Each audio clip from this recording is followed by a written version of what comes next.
जानकी विद्यार्थी.in। चलिए शुरुआत करते हैं हमारे मस्कुलर टिश्यू के नेक्स्ट पार्ट के साथ। अब इसमें फटाफट से करेंगे, बिल्कुल इसको ऑपोजिट है, ठीक है, तो ज्यादा दिमाग लगाने की जरूरत नहीं है, जो भी लिखा है जल्दी से फटाफट निपटाएंगे। चलो आ जाओ, स्मूथ मसल्स के बारे में पढ़ना है, बिल्कुल ऑपोजिट है आपके स्ट्राइएटेड मसल्स की तरह, ठीक है। स्ट्राइएटेड मसल्स यानी कि उसपे स्ट्राइप्स होती थी, बैंड्स पढ़े थे ना हमने ऑल्टरनेटिवली, बट यहाँ पर because there are no bands, that is why they are known as non-striated या फिर unstriated muscles also, ठीक है। चलिए स्मूथ मसल्स कहलाए जाते हैं। एक बार इसकी शेप पे ध्यान देते हैं, sales are spindle shape.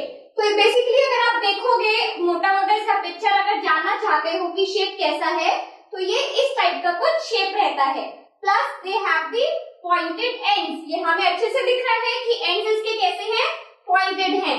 Then comes uninucleate, दिख रहा है ना कैसे, बिल्कुल ऑपोजिट है आपके स्ट्राइएटेड मसल्स जैसा, वो मल्टीन्यूक्लिएट था, ये यूनिन्यूक्लिएट है, ठीक है, बहुत इंपॉर्टेंट है ये पॉइंट। चलो अब देखते हैं कि और कहाँ कहाँ पे प्रेजेंट है, बस ये एक बार थोड़ा सा पढ़ने की जरूरत है कि प्रेजेंस कहाँ रहती है इसकी। तो इसकी प्रेजेंस ज्यादातर रहती है आपके ऐसे ऑर्गन्स में जैसे कि एलिमेंट्री कैनाल, जो अंदर आपके प्रोसेसेस चलते हैं ना, उन्हीं में प्रेजेंट रहते हैं ये वाले मसल्स, ओके, जैसे कि alimentary canal, blood vessels, uterus, bronchi of lungs and iris of eye, ठीक है।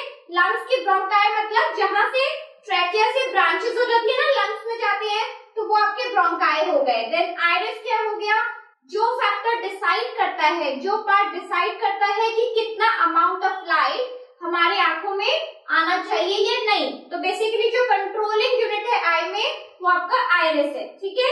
ये वाले इसके अंदर जो मसल्स होते हैं, इन ऑर्गन्स में जो मसल्स प्रेजेंट है, that muscles are known as your smooth muscles. चलिए एक बार यहाँ देखिए, movement in these organs are not in once control, this is the opposite factor of the striated muscles. वहां पर जितना भी मूवमेंट होता था आपके कंट्रोल में था, तभी हम उसे वॉलंटरी कहते थे, राइट। लेकिन यहाँ पर किसी भी चीज का मूवमेंट आपके कंट्रोल में नहीं रह सकता, जैसे कि डाइजेशन एग्जांपल ले लेते हैं। डाइजेशन, जब भी आप कुछ खाते हैं, ठीक है, जब भी हमारा ये प्रोसेस पूरे दिन भर में चलता है, तो क्या मेरी चॉइस से डाइजेशन हो रहा है, मैं चाह रही हूँ कि अरे डाइजेस्ट कर, अब मत कर, ऐसा तो नहीं होता ना, आपके साथ भी ऐसा नहीं होता।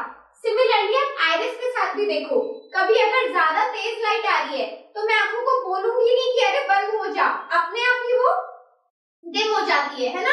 इसी तरीके से अगर कम लाइट है तो अपने आप ही वो खुल जाती है, जैसे तुम्हारी मोबाइल फोन्स में अंधेरे में खुल जाती है ना, वो आइरिस उस वक्त काम कर रहा होता है। तो बेसिकली आइरिस का कौन सा पार्ट, स्मूथ मसल्स वाला पार्ट, ठीक है। तो ऐसे रिलेट करो, याद रहेगा, सब कुछ याद रहेगा, अपनी स्टोरीज के साथ रिलेट करो। चलो अब एक बार देखते हैं अच्छा, because they are not in once control, that is why they are known as involuntary muscles.